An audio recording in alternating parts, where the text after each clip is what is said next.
कामरान खान साहब, अभी देखें ना कोई प्रॉपर सर्वे हुआ है, ना अभी कैंडिडेट्स जो हैं वो सामने आए हैं। पीटीआई का तो पता ही नहीं कौन इलेक्शन लड़ेगा नहीं लड़ेगा, कितना लड़ सकेगा कितना नहीं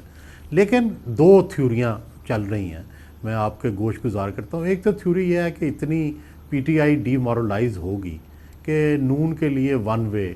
जो है वो इलेक्शन होगा, क्योंकि उनके जो गैर मारूफ अफराद हैं उनको टिकट मिलेंगे और वो डीमोरलाइज होंगे, इलेक्शन में आएंगे नहीं आएंगे, वोटर बाहर निकलेगा नहीं निकलेगा, ये बहुत बड़े सवालात हैं। लेकिन एक दूसरी कोई 5-10% थ्योरी ये भी चल रही है कि कहीं रिएक्टिव हो के जो है वो लोग ना निकलें और पहले खामोश रहें और इलेक्शन वाले दिन जो है वो निकल आएँ। लेकिन ज़ाहिर है इसमें वज़न कम है, क्योंकि 9 मई के बाद कोई बाहर नहीं निकला, जिससे ये साबित होता है कि अभी पीटीआई का वोटर फेसबुक पर ट्विटर पर तो बड़ा एक्टिव है, लेकिन मैदान में आने को वो तैयार नहीं है। तो इसलिए अगर थोड़ी सी और एफर्ट ज़्यादा हो गई तो नून हो सकता है ज़्यादा सीटें जो है वो ले जाए पंजाब से भी। अच्छा, अभी एक और सवाल है और बड़ा बड़ा नामवर सवाल है, बड़ा हर ज़बान ज़द-ए-आम है, वो ये कि नवाज़ शरीफ साहब का मुस्तक़बिल चौथे वज़ीर आज़म की हैसियत से और इस दौरान इस सफ़र में जो मसाइल हैं, जो रुकावटें हैं, उस हवाले से आपकी क्या ओपिनियन है, आपका क्या तज़किया है कि कितना ये आसान सफ़र होगा, कितना मुश्किल होगा और क्या ये मंजिल पे पहुँच पाएंगे और झंडा गाड़ पाएंगे चौथी बार वज़ीर आज़म का? नहीं देखें जी, एक तो ये है कि नवाज़ शरीफ की अगर पॉजिटिव साइड देखी जाए तो यार ज़ाहिर है पाकिस्तान में इस वक्त सबसे तजर्बाकार सियासतदान हैं, 3 दफ़ा वज़ीर आज़म रहे हैं, उन्होंने डिलीवर भी किया है, मोटरवेज़ बनाई हैं, इकॉनमी ठीक किया है, डॉलर को 100 पे बांध के रखा है, बिजली के कारखाने लगाए हैं। ये एक उनकी पॉजिटिव साइड है। दूसरी जो उनकी लूप साइडेडनेस या नेगेटिव साइड जो है वो ये है कि वो मुकम्मल इख्तियार चाहते हैं, जो कि इस वक्त मुझे नहीं लगता कि जो मौजूदा डिस्पेंसेशन है, जिसमें SIFC बन चुकी है, जिसमें पहले से प्लान बन चुके हैं, कि क्या उनके इख्तियारात उतने ही होंगे जितने पहले वज़ीर आज़म के होते थे। मेरा ख्याल है कि ये उनके लिए मुश्किल पेश आएगी कि वो कितने बाइख्तियार वज़ीर आज़म होंगे, कितनी कि वो पॉलिसियाँ बना सकेंगे, कितनी नहीं बना सकेंगे। और दूसरा उनको लिए ये पहला जो सवाल होगा कि ये जो उनके जिस तरह से वो इलेक्शन में जीत के आएंगे, एक बड़ी अपोजिशन जो है, कुछ खामोश और कुछ एक्टिव, वो उनके सामने होगी, उसके साथ किस तरह डील करते हैं। तो ये दो उनके लिए बड़े चैलेंजेस हैं कि इस्टेब्लिशमेंट के साथ वो किस तरह बना के रखें और फिर अपना इख्तियार भी हासिल करें, और दूसरा जो इतनी बड़ी अपोजिशन है जो ख़ासकर शहरों में पंजाब के जहाँ कभी नून होती थी वहाँ पे मौजूद है, उसके साथ उनका क्या सलूक होगा। राहील शरीफ के ज़माने में भी हमने यही सुना था और हमें पता था कि वो एक बदले हुए नवाज़ शरीफ हैं, लेकिन हमने देखा कि बावजूद इसके कि नवाज़ शरीफ कहते थे मैंने बड़ी स्पेस दी, लेकिन नहीं चल सका। और जनरल बाजवा को तो वो ख़ुद लेके आए थे और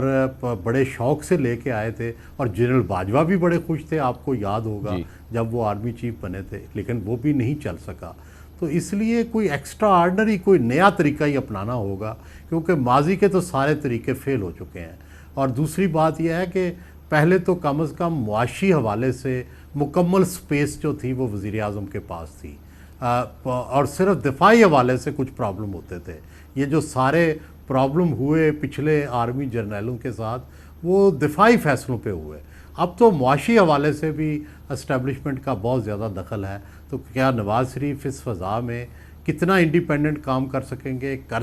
कि ये नहीं कर सकेंगे, ये वो सवाल हैं जो परेशान करते हैं। मगर इस हवाले से वो 2 कदम पीछे हटने के लिए आपके ख़्याल में तैयार नहीं होंगे कि शहबाज शरीफ साहब के बड़े अच्छे ताल्लुकात हैं, उनका बड़ा अच्छा उनके साथ राब्ता है और इस्टेब्लिशमेंट के साथ बड़ा अच्छा को एग्जिस्ट किया है, उनकी वापसी का सफ़र उन्होंने आसान बनाया है, उनके लिए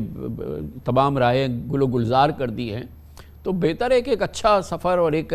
सहल मामला जो शहबाज शरीफ साहब का चल रहा है वो पीछे हट जाएँ, बाबाए नून लीग हो जाए और शहबाज शरीफ साहब जो हैं वो वज़ीर आज़म हो जाए। इसकी कोई गुंजाइश है?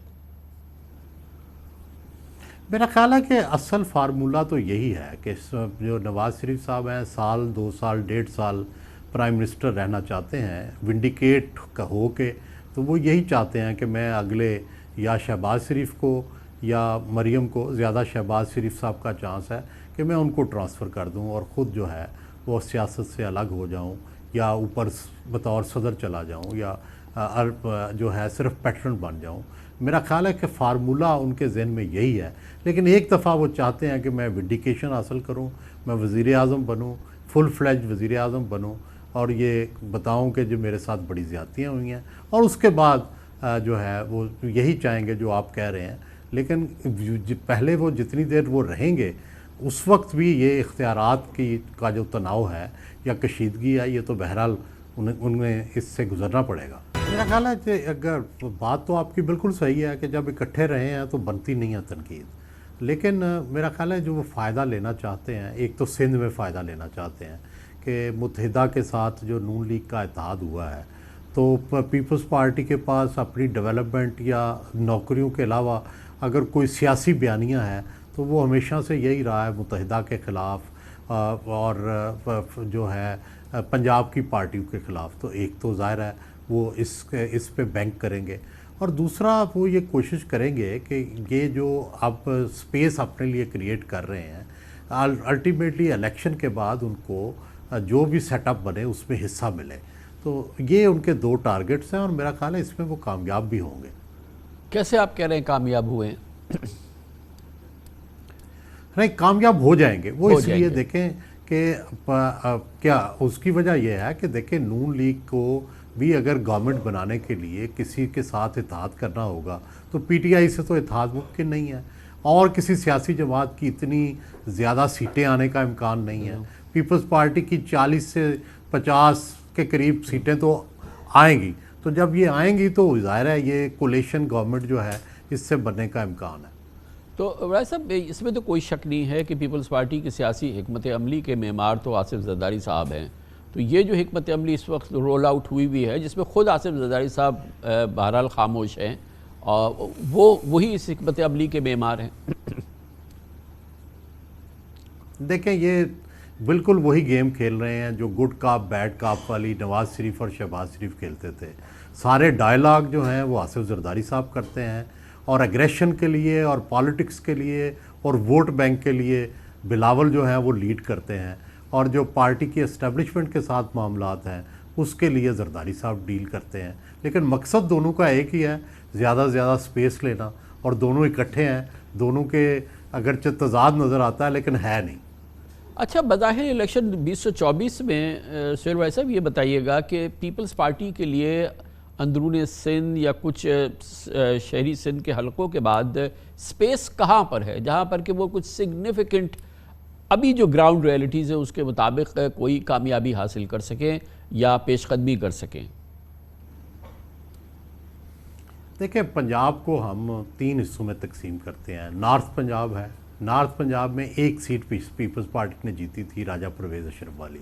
सारे नॉर्थ पंजाब में। तो मेरा ख्याल है उसी पे उनका ज़ोर होगा। उसके बाद सेंट्रल पंजाब है, अगर मंजूर वट्टू साथ आ जाते हैं तो शायद उस सीट पे कुछ कंटेस्ट हो, वगरना सेंट्रल पंजाब में तो कोई ख़ास उसके बाद साउथ पंजाब में है, उनकी गुंजाइश है। यूसुफ रज़ा गिलानी 2 सीटों पे वो और उनका बेटा लड़ेगा, फिर जो है मखदूम अहमद महमूद हैं, और मुजफ्फरगढ़ की 2-3 सीटें हैं। ये सारा जो पीपल्स पार्टी जहाँ जीत सकती है ये 5-6 सीटें हैं, 7 सीटें ज़्यादा से ज़्यादा लगा लें, इससे ज़्यादा पंजाब में गुंजाइश नज़र नहीं आती। और बलूचिस्तान में जो ब्रेक थ्रू की तवक्को की जा रही थी वो नहीं हुई, बाप उनके साथ शामिल नहीं हुई, वो नून के साथ शामिल हो गई। केपीके में भी कोई उनके लिए स्पेस मुझे नज़र नहीं आती। तो ये पीपल्स पार्टी, पहले ये ख्याल था कि शहरी सिंध के अंदर शायद जो है एमक्यूएम की जगह पे वो 8-10 सीटें ले जाएंगे, लेकिन जब से नून और एमक्यूएम का इत्तेहाद हुआ है और तहरीक इंसाफ भी वहाँ मौजूद है, तो ऐसे में पीपल्स पार्टी का इतनी ज़्यादा सीटें ले जाना मुझे तो मुमकिन नज़र नहीं आ रहा। अगर 3-4 सीटें भी शहरी सिंध से ले जाते हैं तो ये बड़ी बात होगी।